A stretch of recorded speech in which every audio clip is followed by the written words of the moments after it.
Historical Society on BCTV is supported in part by the Highlands.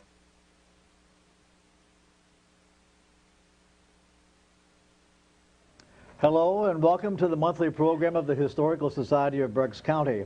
I'm your host, George M. Miser IX, President Emeritus of the Historical Society of Berks County, and as of August the 18th, a member for 52 years. It should be noted that this program is telecast live on the first Wednesday of each month at 7.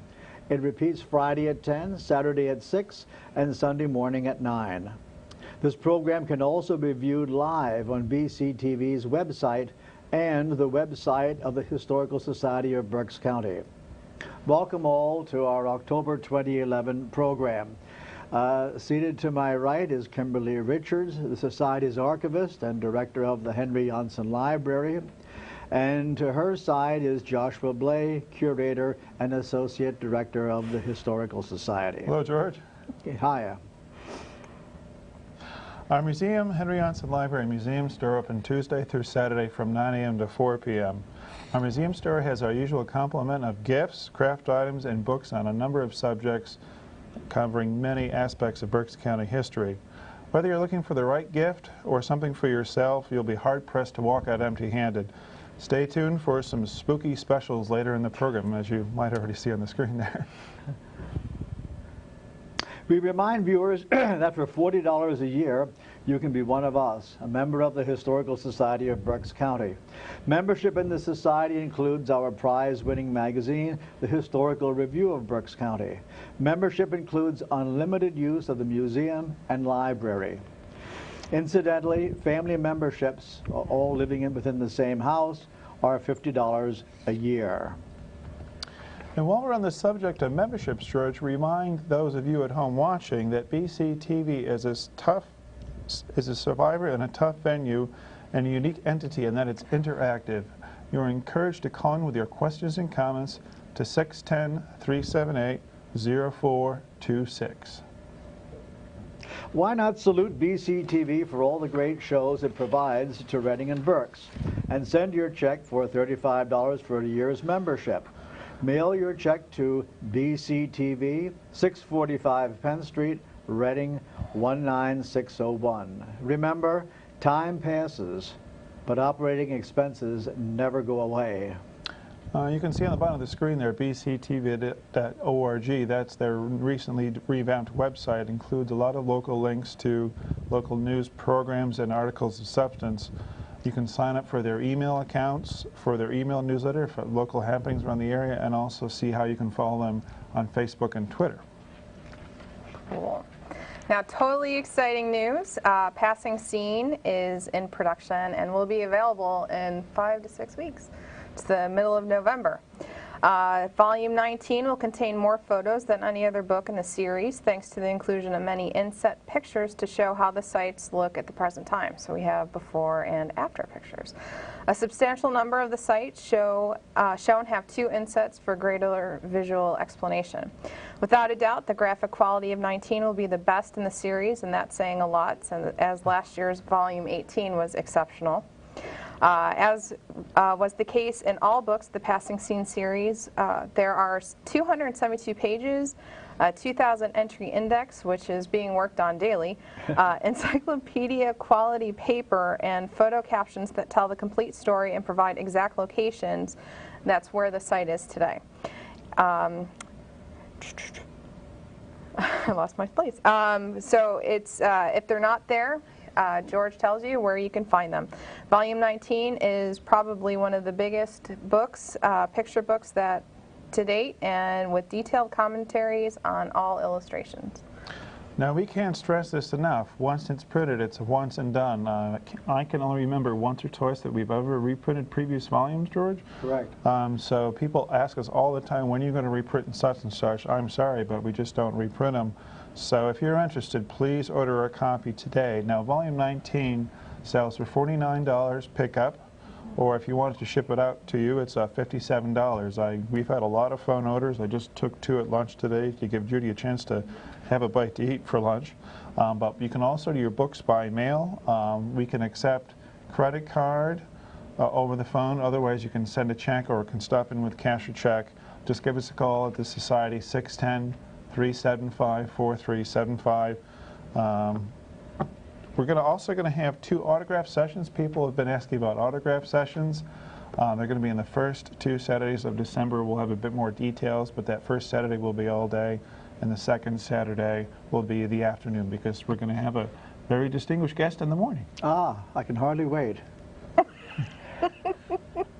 Now, let's see some sneak preview pictures prepared for inclusion in the upcoming publication, The Passing Scene, Volume 19, scheduled for distribution next month.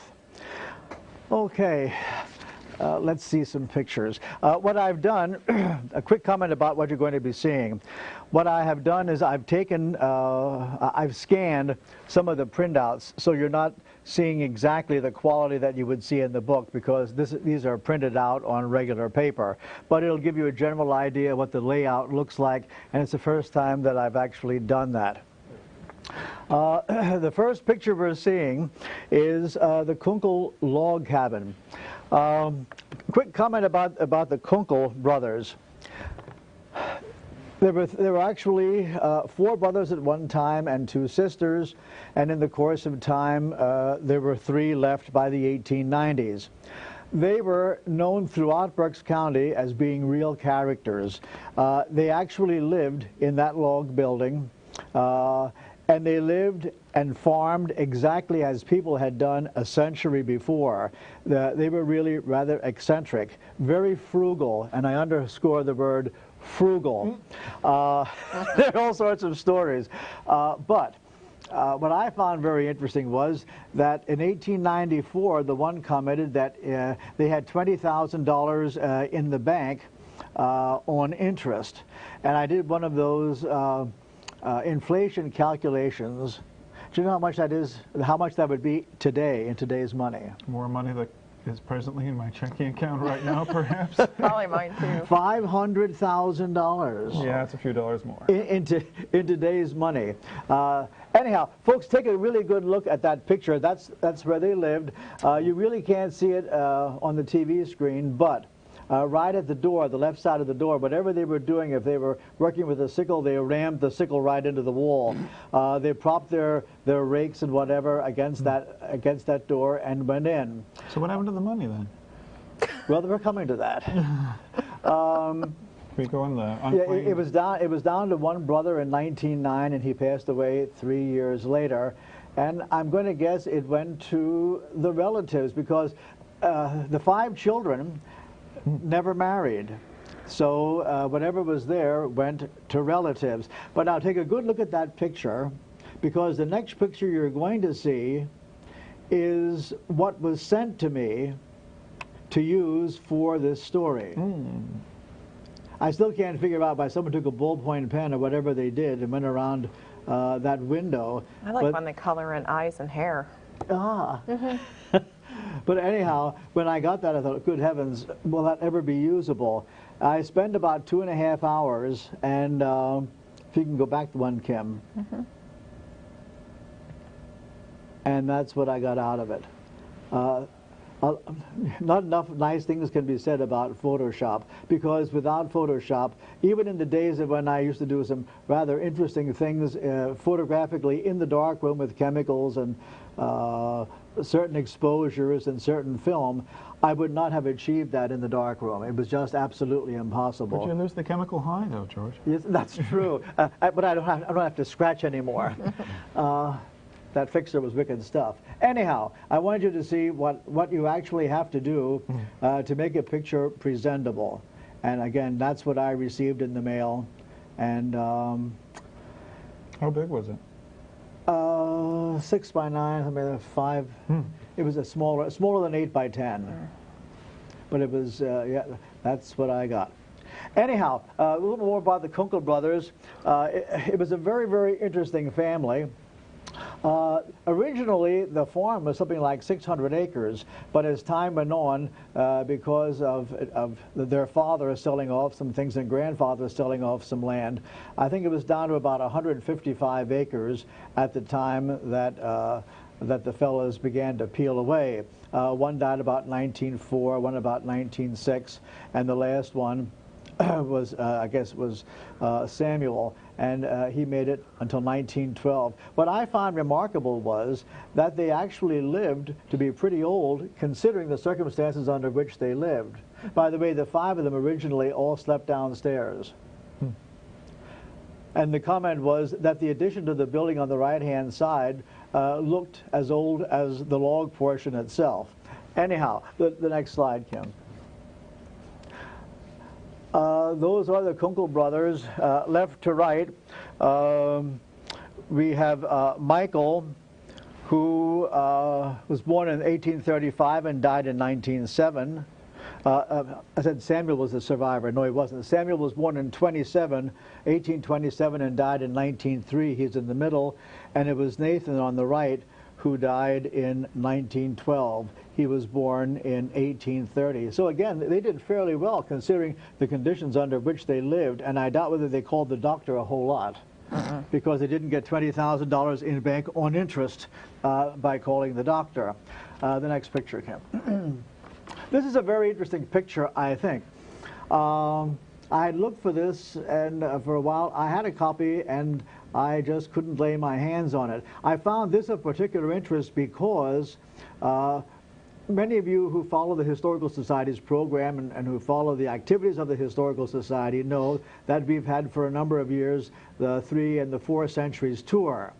For many, many years, the Historical Society used to go on what they called the pilgrimages.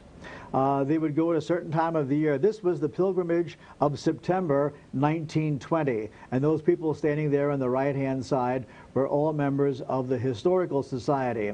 The old pictures of them lining up are very entertaining. You might see 25 automobiles in a line from 1920, a lot of them open cars, and they went by caravan in the cars to the various locations. Typically, they might visit 15 or 16 sites in the course of a day. And again, they did that for many years.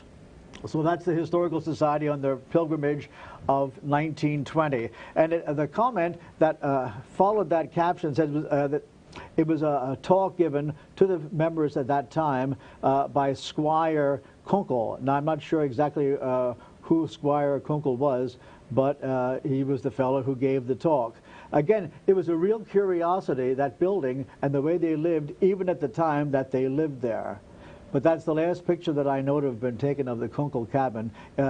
It's in Albany Township, in the almost in the Lehigh border. But I think it's on Turkey Road. The next.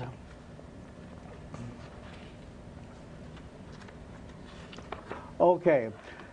This, some of you people I'm sure have heard of, let's see, what's it called today? The Blue Orchid, I believe. The Blue Orchid is that nice, high-class, 4-star, perhaps, restaurant near Mertztown. It's actually on State Street, and that was the original part of that was built in 1812, and again, originally it was, let me see, there's one part of that that doesn't show in that picture. That, for many, many years, has been called Long Swamp Center. Long Swamp Center Hotel, and you'll never guess why they named it Long Swamp Center. It was in the dead center of Long Swamp. Anyhow, it's right beside the Little Lehigh, which would be on the left-hand side of your picture. That was an incredibly active place. As a matter of fact, one of the most active public houses in that part of Berks County. I was reading through some old records and going through old newspapers, and I was astonished. Sheriffs used to have their sales there. They had horse sales there. They bought things and had public sales there. They had there were 2 inquests for murder in that building. Well, what I find interesting is that they used to hold public meetings there. School board meetings were held in the hotel. The road board used to meet in the hotel. For the benefit of the younger people, the road board years back would be the township supervisors of today. Everybody met there for various reasons. They had funeral dinners on a regular basis, political rallies, caucuses, dances. That was a very, very active hotel. By the way, Long Swamp Center had another name that today probably wouldn't be too familiar to many of the people watching this program. It was originally Weiler, W-E-I-L, Weiler Town, and it was so called because Amos Weiler, the town was actually built upon his farm, but it was his son John who developed the area from whom Weiler Town got its name. They never had a post office. They had a series of very, very interesting proprietors there. As I said, it was a very, very active place. Now, the gentleman that you see in the upper right-hand corner was the proprietor, Claire Price, who was very active politically years ago. He ran for Register of Wills. He also was president of the school board for a while, and he was president of the Mertztown, what was that called? Building Association. Probably isn't readable on your screen. By the way, this is how it looks in the book, with the exception of the commentary, which isn't printed on the screen down below. What that ad says is that in 1947, Mr. Price was advertising a full lobster dinner with all the trimmings for $1. I got $1 for you, George. Let's go tonight. Yeah. As I said, today it's, I think it's called the Blue Orchid, and prior to that it was Blair Creek Inn. The Historical Society had an event there at Blair Creek Inn quite a number of years ago. So anyhow, that is Long Swamp Center, had been Long Swamp Center Hotel, and now it is the Blue Orchid, and it's, let me see, run by Eleanor and Carl Anselmo. I'm told it's a very, very nice restaurant. Can we backtrack again? What time is it? Let's take a little break and for some of your announcements. Okay. Then we'll go back to the pictures. And we're going to go back to 157. What should we do? Nothing. I'll talk about the library. Okay. Nope. We're always interested in the library. Sure. We've had an exciting summer this year. We got the new digital microfilm readers, which are working great. We also got a new copy machine that allowed us to network all of the computers and the microfilm readers in the building to the copy machine, which is kind of nifty. And we're plugging along on the inventory. In July, we launched the book database. Last June, we started recataloging all the books in the stack room. So it's been a year, so we just launched that. Bear with us, like with all our inventory work, because it does take forever. And it's very time-consuming and tedious. But it's everything new that we've gotten in since last June, and all of the old. We're starting in the genealogy section, so it's all of the A's, B's, and maybe the C's. And we're getting ready to do an update on that. But I think the bulk of what I would like to talk about is something that I mentioned before on the show, and that would be our Adopt a Collection program. And one of the reasons why I'm bringing it up is kind of in conjunction with another collection, actually two collections that I've discussed before. The first one being the recently found McKnight documents, which happen to be all of his orders. It's his Civil War collection. He was captain of the First Defenders. I have some images. One of the reasons why I'm bringing it up is because this is a very intensive collection. This is what it looked like when we first found it, just stacks of paper. And in order to process a collection, which a lot of people don't understand, is that we literally go document by document through these boxes, and we have to read each document, understand each document, and then arrange each document. And Bill Rare is our wonderful volunteer who is working on this, and we actually call his table Fort Rear. Because what he's doing is he's literally painstakingly going through each document and trying to get it in year order to make it accessible for the public. This is his last box. He is on his last box. But as you can see, each folder gets labeled. This is where the Adopt a Collection is very important. A lot of these collections have been in our custody for 10 or more years. And because archival practices weren't as they should have been, we are finding that we're spending a lot more money processing older collections than we do newer collections. And this collection alone is about 1,200 folders, and it's going to be roughly 4 or 5 record storage cartons, which are about a cubic foot. And when we put a lot of money into a project like this, it leaves us kind of short on processing other projects. But and as you can see, this is the vault. We've got a ton more to do after. And try to get this stuff arranged and made accessible so that everybody can come in and use it. Do you have any idea when that collection came in?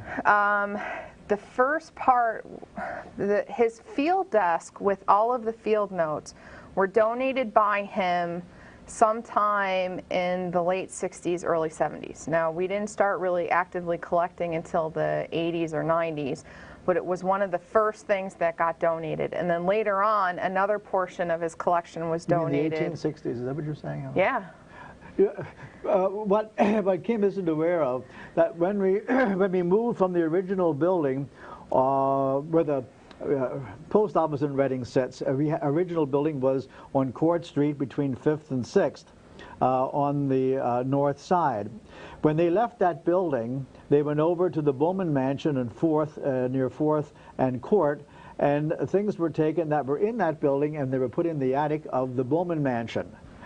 When we moved to our building in 1928, some of those things were taken out of the attic of the Bowman Mansion and they were put into the attic of 940 Center Avenue. Where I can attest they still exist. We haven't even gotten to that yet. Some of those have been in storage over a century. Yeah. Well, we were lucky to find the McKnight stuff, especially considering it's the 150th anniversary of the Civil War. That's right.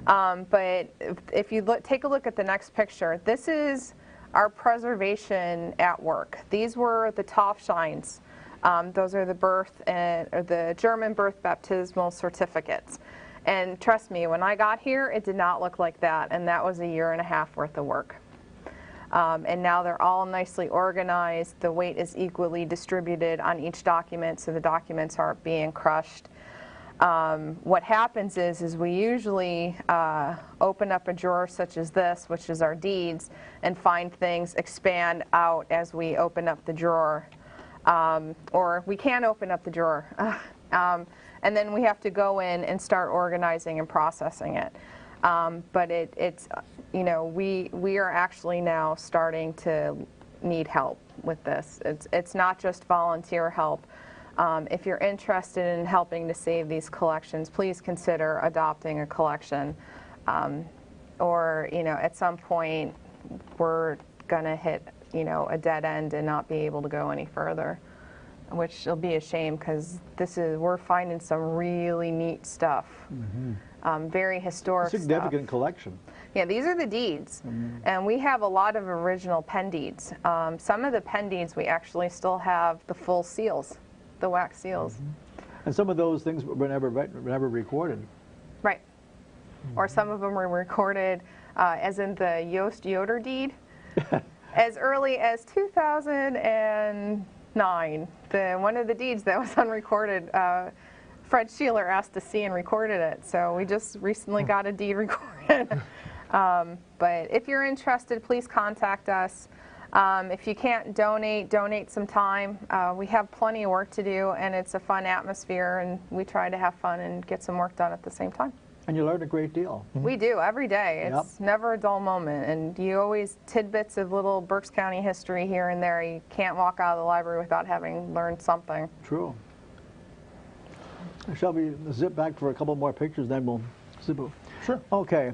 What are we at, page 157? Oh, yes. Hang on, I got to go back up. Get some entertainment music. Da, da, da, da, da. What you're going to be seeing is Curtis Eberly's gas station, which used to be outside of Shillington on Route 222. as you would leave Shillington and you would be heading towards Adamstown. Looks like a gas pump museum with all those porcelain signs. Oh, I know. Can you imagine what they're worth today? Yeah. What they would be worth today? Probably lying in the dirt. That was on the left-hand side. How many, well, some people, I'm sure, remember the Colonial Hills Bowling. This was right above the Colonial Hills bowling alley on 222.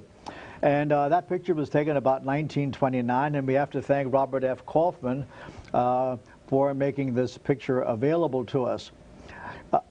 What I think is very interesting, and by the way, this gives you an idea of like 2 insets to a major picture. You know, you always have a lot of that sky, and it always bothers me to see all the white space. So that's why I use insets as often as I can. On the upper right-hand side, you see Curtis and his wife about the time that they were married. And on the other side, now, on the screen, it's probably too small for you to really make out very well, but as time went on, he closed that gas station, and that was really one of the very early ones, as you can see. It was sort of a semi-variety gas station. And he converted that gas station into a cottage, and that's what you're seeing up there behind the trees. Now, in the book, it's clear, but on the screen, I'm sure it's not. So that gas station became a little cottage, and that was one of the last buildings left standing when they, a number of years ago, started working on improving Route 222 up to Adamstown. And that was on the left-hand side, as I said, and that became the field office. So that building really lasted longer than virtually anything else in that whole stretch between Shillington and the end of the new construction. So anyhow, that was Eberle's gas station, 1929. And again, up in the left-hand corner was Curtis, who died in 1948, and with his wife, Elizabeth Matz Eberle, who died in 1960 at the age of 80 while living in Wernersville. Next. The main picture on the bottom is the Hilltop Schoolhouse, which happened to be in the top of a hill, and that would happen to be 2632 Hill Road, Lower Alsace Township. Interesting thing, when Lower Alsace was created, there for about 10 years, some of the maps had Lower Alsace and what we know as Alsace Township today identified as Upper Alsace. So for a while we had a Lower Alsace and an Upper Alsace. That schoolhouse is really, are we having another earthquake? No, just technical difficulties. Cable connection. Aha. Okay, well, they're working on that. That schoolhouse was closed about 1920. Many of you people who are familiar with the general area, let me see, like Friedensburg Road, there's a 4-room schoolhouse, which was a consolidated building early on. That's now, I think, an Italian restaurant or a pizza place on Friedensburg Road on the left-hand side as you would be going up the Friedensburg Road. Anyhow, they closed that building to make a consolidated building. Now, you would drive by that building today on Hill Road, and you would never in 1,000 years guess that there was a schoolhouse buried beneath all the additions. But that actually was what is underneath all of that. In the back, again in the book you can see it, but I'm not so sure you can on the screen, there were like 2 or 3 additions. They built across the top, they built over on the left-hand side. What you're seeing there in the main picture is the front door, which would have pointed sort of down towards Perkiomen Avenue. So what you're seeing there in the top picture is the front door would be off to the left, and there we have Corey Krupe, one of our good friends and a history buff, pointing to the original stonework. It was painted over, it was stuccoed, and added to from various directions. But that was the old Hilltop Schoolhouse, Lower Alsace Township, on Hill Road, on your way down to Lake Antietam. Next. Evansville Post Office. Did I really deal with this? There were 2 things at this general section that I found a little perplexing early on. Originally, this general section was called Schlemville, and it was called Schlemville because Dr. Schlem, who was involved in medicine in the Kutztown area as early as 1840, his home was right off, sort of off to the left of what you're seeing there. That was the barber shop and post office in Evansville. Well, Schlemville, after a bit, and there was a schoolhouse that retained that name almost until the day that it closed, eventually was renamed Buena Vista. And Evansville was, in point of fact, some distance away. Now, the Evansville that was some distance away heading westward was originally West Evansville. Anyhow, West Evansville then became, in later time, when the post office was open, Evansville.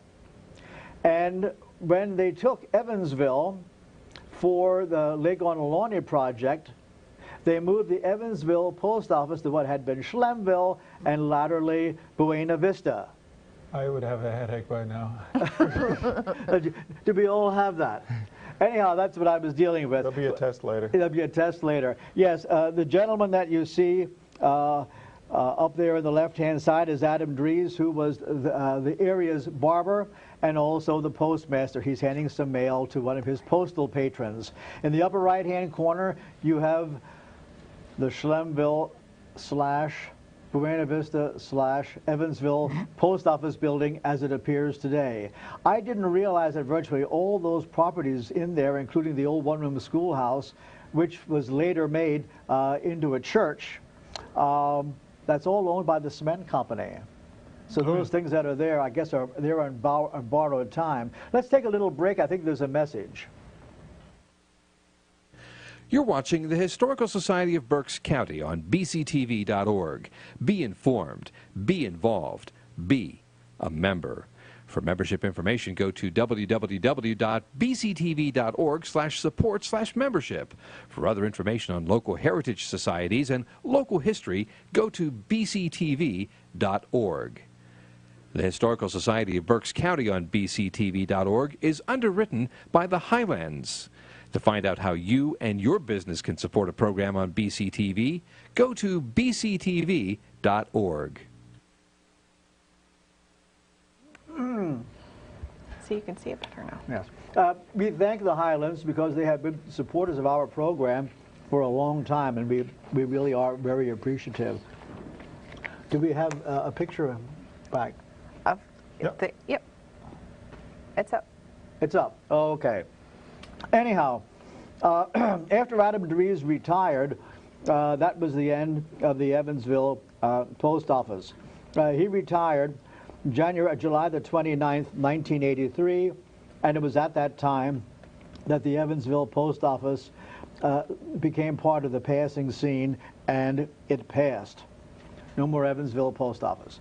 Here we have the next picture, please. This is a really neat set of pictures. Now, I'm sure the screen doesn't do it justice, but the W.W. Dietrich, Reverend William Wilberforce Dietrich's picture of the post office, of the bank, is a real beauty. It's the Kutztown National Bank as it appeared in 1908. It's at 211 West Main Street in the borough of Kutztown. The caption with the picture itself is putting the last stone in place.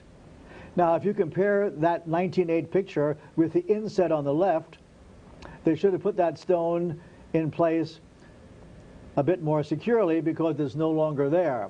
So what you're seeing in the upper left-hand corner, the pediment's gone. Yeah, the pediment is gone. But that was putting the last stone in place. But that picture by W.W. Dietrich of the bank in 1908 while they were completing it is an absolute gem. You ought to see how sharp and beautiful that is. He really was a master photographer. Actually on the faculty for English at the college, but his real passion was making postcards and taking pictures. By the way, very close by, and I don't have a slide of it, is the Saccone Bridge on Main Street, which this year is celebrating its 100th anniversary. sweet. We have the next. Is it Saccone or Saucony? Take your pick. Okay. Now, this might be recognizable to some of you. This was Sally Kleingena. who was born in 1868 and she died in 1918. She was a Milton girl, born and lived there all her life. She was born without real arms and legs. She was the fifth of 11 children, and the picture was taken of her when she was about 38 years old. She always felt, and she had many friends and people who would come to chat with her, that she really never felt handicapped. There were very few things that she couldn't do. She did all her own housework. She did everything that really had to be done.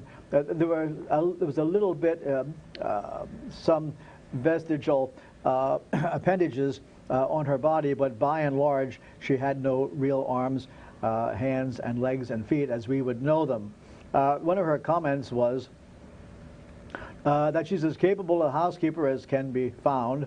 She does all sorts of needlework, and I'm still trying to work that out in my mind. Even to making her own clothes. She cared for her garden, played the organ. I'm still working on that one. And carried on an extensive correspondence. One of the things that I found very difficult was her biggest challenge was in regard to killing and dressing her first chicken. That she found difficult. But anyhow, that's Miss Kleinginger, and she died, by the way. I was checking around and I couldn't find a death date for her. And eventually, I think Sandy Steve, our good friend from Reading 19606, found that she died in 1918, and she died in October of 1918, which means that Flu. she died of the Spanish flu. Influenza, yeah. Yeah, the Spanish influenza. That's what killed her. Next. This, I think, is an absolutely beautiful picture. Look at that iron fence. I showed this to a number of people, and they were curious where in Ole, where did they secure this wrought iron fence? My best guess is there was one place that sort of specialized in this ornamental fence work, and that was Rempus? Rempus? No, Rempus did more functional things like fire escapes. Okay. That probably was made at the Leesport furnace, I'm going to guess. It's only a guess, but that's the kind of thing that they did. That was at the intersection of 662 and Ole Turnpike I Road. was going to say that work is still there on the house itself, right? Oh, yeah. Yeah. The work is on the porch. You're right. The porch railing is still there. I remember when bits of this were still standing. Now, not a whole lot of it. Trucks kept hitting it, unfortunately. And I can remember in the early 60s, there were still a few little sections there, but they have long since disappeared. The current owner has no recollection of ever seeing any part of that fence. The house itself, by the way, is a 1782 Casper Griesemer house. And that property today is owned by Darlene and Eugene Moser. But that is when you see the actual photograph, it's really stunning. It's a wonderful picture, and that's a really old picture. Next. This I remember very well. I was heartbroken when they tore that down, because that really never should have been torn down and didn't have to be taken down. You're looking at the Dundor octagonal house. I'm aware of 3 octagonal buildings in Berks County. The old schoolhouse at Sinking Spring, the Dundor octagonal house back in the Blue Marsh area. Actually, that was on the Penn Burn Road. See, where was the Penn Burn Road? Well, either you knew where it was or you didn't. You would go to, let me think, you would go out the Burnville Road and turn left at Burn Church. And you would go back, and the road would eventually narrow, whatever, and you wound up at that octagonal house. It was dismantled by July of 1971, or very nearly so. I went up there in 1971, and I took a series of ViewMaster 3D pictures in color. That was a very interesting building. It was half timbered, folks. It was almost built like you would build a covered bridge, and in between the timbers, they carefully laid rocks, and these were held together with horsehair, clay, and lime. and then they covered over it. As you can see in the inset picture, they covered over it in later years with German siding. And by the time that I first saw this thing in the late 50s, there was no paint on the house anymore. But that really was an extraordinary house. Now, there was another very old place close by, also of the same family, log and stone buildings. One had a date stone of 1812, and the other one had a date stone of 1848. Again, they were removed, but fortunately, someone got those date stones, and they are being preserved in someone's attic, so that something does survive from those buildings that were taken away. We won't mention whose attic. The next. Well, I have a series of photographs. Now, many of you have seen pictures of the Boyertown fire. They've been reproduced any number of times. I ran 5 in the new book because the originals from which I worked were in pristine, splendid condition, great contrast, great detail. They're the best pictures that I've seen of the Boyertown fire. There you see the building as it looked originally in the bottom, and in the inset is the building as it looks today. Now, other than the portico, and when that was rebuilt following the fire, they absolutely rebuilt it on the same line as the original, as though they used the very same plans. Because you go by there today, and it's actually at the corner of South Washington and East Philadelphia Avenue. You go by there today, and except for the absence of the portico, the building looked as it did prior to the fire in 1908. Now, the next picture that you're going to see is what happened after that fire. And there we have it. Again, you notice how many porticos. At one time, Boyertown had a great, like Hamburg, had a great number of porticos. There are the ruins of the fire. And it was said years back, I remember when I first became interested, people didn't want to talk about the Boyertown fire in the 50s. That was still sort of a sore subject with many people. It occurred January the 13th, 1908, and it was said at the time that everybody lost somebody. And from all that you hear, that is indeed true. They had a traveling company come through, a woman come through with costumes and scripts and whatever, and they got the Lutheran folks in town to sponsor this play, The Scottish Reformation. And instead of having sets, which would have been very practical with the horse and wagon arrangement, what they did was they projected scenery to the back of the stage to take the place of sets. And in order to illuminate the glass lantern slides, which were glass slides 3 1/4 by 4 inches, they used illuminating gas. Illuminating gas was very volatile, and they had 2 big tanks with the hose going to this projector, and no sooner had they started, they turned the thing on getting ready to start the first slide, when they heard a hissing noise like a snake. And the people who were in the proximity were greatly concerned, and they wanted to get up and leave. Apparently, this hissing got rather loud, and someone got rid of it backstage, and someone came forward through the velvet curtain and announced everything is under control, folks, please keep calm. And in the process, he kicked over a footlight, which was a kerosene lamp. Oh, God. And the kerosene lamp, the kerosene ignited, of course, caught the curtain, which is why later on they went to asbestos curtains. And then after a while, whoom, like an explosion. Someone said who survived that, and I spoke with him back in the 50s, he said the fire spread across the room like a prairie fire, and people scattered in all directions. The people who were in the production and close to the front got out the side door onto at Washington Street, and the other people, there was a fire escape, but they had piled up extra tables and chairs, and people couldn't get at the fire escape. And when they ran to the entranceway, they knocked over folding chairs, which were put up behind stationary chairs. That today is a no-no. And they all ran down the steps. The first ones down the steps. The doors open inwardly, by the way. First ones who went down the steps got out. The rest of the people all jammed up behind the doors because no one would back up. They couldn't back up because of the stairs.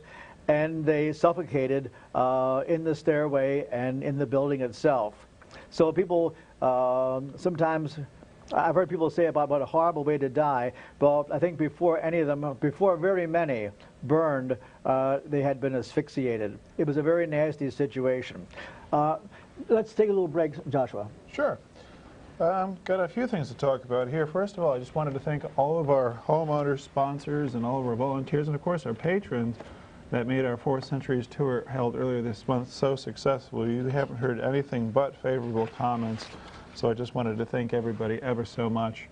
The weather was a little dicey. Everybody says it's going to rain, it's going to rain. I was actually kind of frightened to open up my blinds in the morning, but it all worked out all right.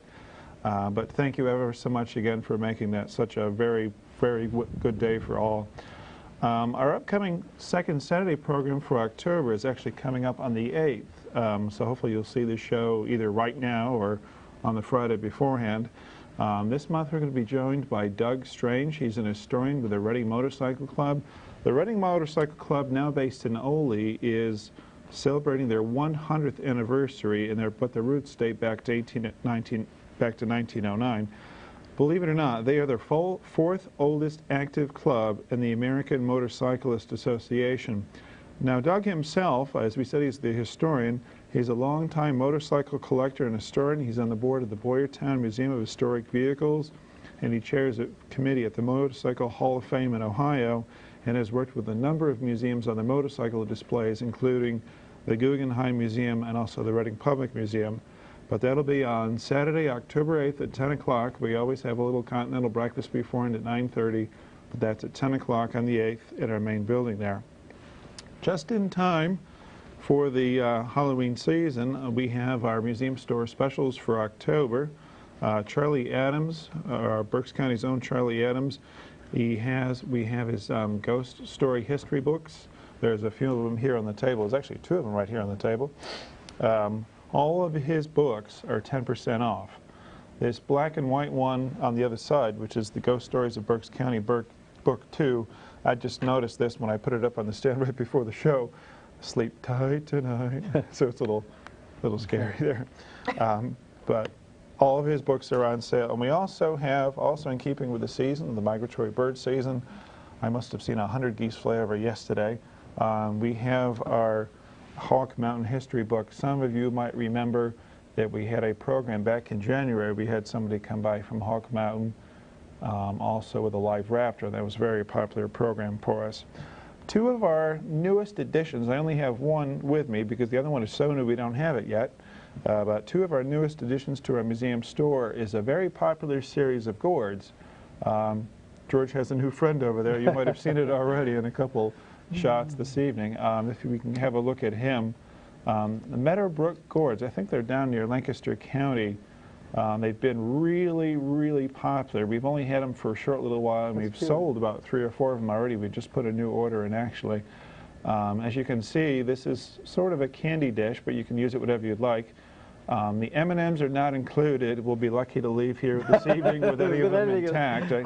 That yellow one hopefully has my name on it before we head out here, but they've been very popular for us. We have little pumpkins. We have a cat. We had a dog, but they've been still there, right?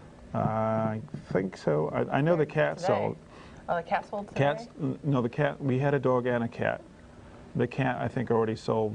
It was here this afternoon. One of them sold almost as soon as it came in. Wow. They've been really popular for us. But we're also going to be having 1974 Portrait of a City. As we mentioned last time, we're going to be having our 3rd Saturday movie series. And our first installment in September was 1974 Portrait of a City. So we'll have those in quite quickly here. I brought something neat along from the collection. I only brought one thing because there's a whole nice story in and of itself. Let's start with Kim first. Now, George, you can't answer this if you know, which I'm sure you do. Do you recognize the year 1877 for any reason? Other than it was the centennial. 1877. Yeah, 76, 77. But Yeah. That was the tail end of the centennial. Yeah. But 1870, George will know the answer. 77? Yeah, we're very close by. Yeah. George is indeed right. If we could have a look at this picture real quick, and this is good shameless promotion again for the Panther series. This is number 12, and by the way, we have all these indexed. You can go to the Henry Johnson Library website, off our website, and you can do those all keyword There are search. nearly 30,000 entries. Yeah, and one thing that's even neat, all the index entries are usually up from the new book even before you have the new book in your hand, so you can already see the contents of it. This is, that's better for the glare. This is the 7th Street Railroad cut. You can see 2 tracks. This is actually looking north along the original Philadelphia and Reading, which became Reading Company. Looks like you have a home viewer. Oh, okay, home viewer, you're on. Home viewer, you're on. Yes, Mr. Miser. Hello? Mr. Miser. Hello, are you there? By the way, the new book has another picture. Good evening. Yes, George. Yes, Yes, good evening. good evening. I have a question about what I call the Boucher Mansion that's on Center Avenue. It's almost directly across from the Historical Society building. The Boucher. Is that today the parsonage or the? Yes. Yep. Oh, okay. Today it's the parsonage. Yeah, that was the St. Rick. Margaret's. Yeah, the Rick home. Mhm. Yeah, I was just wondering if you had any background on it. I think there's a picture of one of the passing scenes on that. You mean where the priest lives? Yeah. That was the Rick home years back, and truthfully, I've never done very much on that. I'm familiar with the building because of having been in there a number of times, and I went to school with Dave Rick, but I really can't tell you a whole lot about that. I'll tell you, there's a brochure that was printed a number of years ago, and I think we have a copy at the Society, on the especially nice buildings that are within the Center Park District, and I'm sure that that's listed in that brochure. Why don't you call the Society, and I'm sure that someone can lay hands on that and read to you what they have in there. If it's part of Center Park, it also might be the architectural information could be at Center Park, so you could also try contacting Center Park. And if you could also, too, we have a 10-step guide on how to research a home. It'll tell you what information you need to look for and where to find it. If you're interested, we can send you that, too. Well, that'd be great. Just to follow up, you called it the Rick home? Yes. Would that be affiliated with the Rick hardware business that had been in Reading? I think they were the Ricks that were involved. Yeah, with Stick to Hardware. Yeah, okay. Yeah, correct. Okay, great. Thank you very much. You're welcome. Have a good evening. Thank you. Bye-bye. Joshua? Okay. Anyway, this is the 7th Street cut, only a few blocks away from our studio. We're actually a little bit closer to being in this studio here. But about 1877, they had a lot of unrest throughout the Northeast, and they had a riot. Oh, the plaque outside. Yep. Yes. Okay. This is looking north from Penn Street along they call it the 7th Street cut, where the railroad tracks went through. There's 2 in this photograph. There's only 1 there today that's in the middle. But the tracks went through a depressed area, and the local state militia was called in to quell the rioters. There's a great story off our website. Let's see here. The 4th Pennsylvania Volunteer Militia, under the command of General Franklin Reeder, was ordered to Reading. Included in the force of approximately 300 men were Company B, Allen Rifles of Allentown, suitably enough, Company D, Allen Continentals of Allentown, Company E, Blue Mountain Legion of Hamburg, Company F, Easton Grays, and then we have other companies from Slatington, Catasauqua, Portland. The Easton Grays, and the Easton Grays you'll figure the significance of the Easton Grays here in a couple seconds here. The Easton Grays had recently performed guard duty at Mont Chunk during the Molly Maguire executions. Now, conspicuous by their absence was Company A, the Reading Rifles. The local militia was excluded on purpose because in other places they had problems with riots, including Pittsburgh, Baltimore. The local militia had been somewhat sympathetic to the crowd, so the militia really wasn't too much of good use. But anyway, down here on the table, we have a rifle here. Hopefully we can get a couple good shots of that. Doesn't shoot M&M. No. It's aimed... We'll chat later. We'll aim it in the direction of the pumpkin. Now, according to the donor, this was donated in 1930. According to the donor, this was carried by an Easton Grey National Guard, back then known as the militia, during the Reading riots of 1877. Oh, neat. Apparently, this was dropped, guess where? In the 7th Street cut, which we just saw, and it was picked up by somebody, and I love this little story. I don't know if it's true or not, but it makes for a good story. This rifle was picked up by someone else whose punishment for not returning the rifle was to give it to the father of the donor, who was Mr. Hendel back in 1930. As you can see, it's missing a strap on the bottom. So it's a neat little keepsake from that riot. They burned a lot of property, and they had to call in the federal troops to quell that riot because even the militia weren't that effective. The militia were trying to escort a train through that 7th Street cut, and they were being stoned by a number of members of the public. And the public were on both sides of the wall, at the top Yep. of the flanking. They were on top of both sides. the gun isn't in the best shape, but it's a neat, definitely a neat keepsake thing. of that time. By the way, the new book percussion has a cap. picture similar to what you're showing, but from the opposite direction, showing that cut. We also had a pocket watch in the collection. Pardon? I gotta get to Yeah. So we also have a pocket watch from that same riot, but I was only able to bring the rifle. Real quick before we go, second Saturday, October 8th, is also the Hendel Open House, so stop down at the Hendel, say hey to Pat, and visit one of the Victorian mansions in Center Park. And on Saturday, October 29th, from 7 to 10:30 is the annual Mad Hatter's Masquerade. That's neat. Catering by Ted and Carl, music by Sid Watts and the Jazz Cats. There's lots of entertainment, prizes for costumes. If you're interested in attending, it's $35 a person, and you need to call Judy at the Historical Society to receive your invitation so you can RSVP. The number for the society is 610-375-4375, and it's a totally awesome time. So It's a neat affair. Aha. Tell your friends about our program, which is on the first Wednesday of each month live at 7 o'clock. This program repeats Friday at 10, Saturday at 6, and Sunday morning at 9 a.m. Remember, it can be seen anywhere on the face of the earth 24/7 on the Historical Society's website. Thanks to today's program associates, Joshua Blay and Kimberly Richards. Thanks, I'm George M. Miser IX, your host. We look forward to having you join us again the first Wednesday in November at 7 o'clock. We'll see you then.